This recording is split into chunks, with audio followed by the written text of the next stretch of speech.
Hi guys, karibuni tena katika channel yangu, na leo nitaonyesha mini vlog ya mimi na Adrian, na hopefully utaenjoy. Ni a mini vlog kwanza tulipoamka mpaka mchana I think. So kama bado hujasubscribe, please subscribe. Meshiba Daddy, meshiba. So kama bado hujasubscribe, please subscribe na bonyeza hicho kikengele hapo pembeni kilichoandikwa subscribe, kikengele hapo pembeni ili uweze kupata notification. Actually siku hizi naanza kusahau. Sijui ninakuwa na mambo mengi but naanza kusahau jinsi ya inform watu jinsi ya kusubscribe. Ni kwa kuwa nani kwenye TV. So bonyeza hicho kikengele hapo pembeni ili uweze kupata notification kwenye kila video nitakayoiposti. Na nowadays siposti sana video, watu wengi wananiambia why you post guys. Nakuwa very busy. I'm a new mom, ndo kwanza naanza kujifunza kulea mtoto. So sipati muda mwingi sana kufanya vitu vingine nje ya mtoto. So nakuwa niko occupied sana, na at least najitahidi kufilm lakini siko active kama nilivyokuwa niko zamani. But okay. Okay, kamera imekaa vizuri vibaya. Okay. So siko active kama nilivyokuwa zamani. Kwa sababu okay, najifunza kulea. Na as you can see, Adrian anamalizia maziwa ili alale, na hii ni second nap yake. Then naenda kutengeneza wigi akilala hapa, na nitaonyesha kidogo kwanza tulipoamka. So just enjoy it. So huwa mara nyingi nikiamka naenda kwanza kunywa chai kabla kitu chochote kile, kwa sababu ninakuwa nina njaa sana. So kabla ya kula huwa namlisha Adrian ili asiweze kunisumbua. But lazima tuwalie, na unaacha kila kitu unachofanya unaenda kwake. So katika kufanya yako unajikuta unafanya vitu ovyo. But this is how motherhood is, and I'm enjoying every bit of it.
So namtafutia nguo na yeye anaoga, wote tunakuwa wasafi kwa sababu sababu kuna joto sana.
The time Adrian analala sana kwa sababu anashiba. Nimeshajua kwamba mtoto asiposhiba huwa analala dakika 10 dakika 30 anaamka, ila mtoto akishiba huwa analala sana kwa saa 1:30 hadi masaa 2 anaweza kulala. Nzuri sana kwa mtoto chuchu kwa sababu chuchu inamshibisha kabisa na unajua mengine kiasi gani. Mimi huwa ninakamua maziwa, nampa ziwa mara chache sana kama kumsinzisha manini, ila mara nyingi huwa ninamkamulia.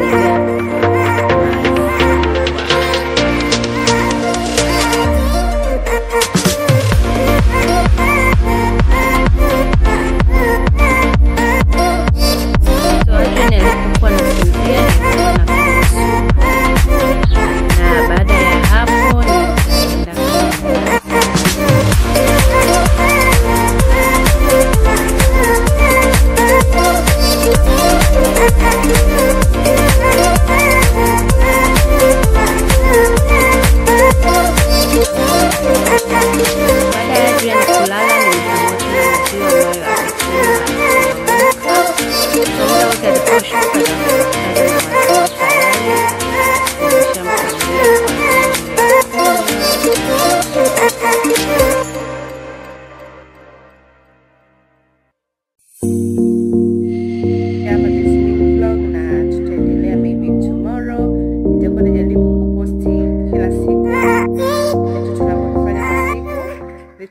vichache, so hopefully sitachoka wala sitaona uvivu. So thank you guys for watching, na kama bado hujasubscribe please subscribe, usiache ku like, ku comment na kubonyeza hicho kengele hapo ili uweze kupata notification kwenye kila video nitakayo iposti. Asanteni sana guys kwa kuangalia video yangu, na nitawaona kwenye video nyingine. Bye. I can see Adrian anaanza kuamka. So ngoja nilale kama dakika 20 au 10 hadi atakapoamka nitakuwa nimepumzika. So bye.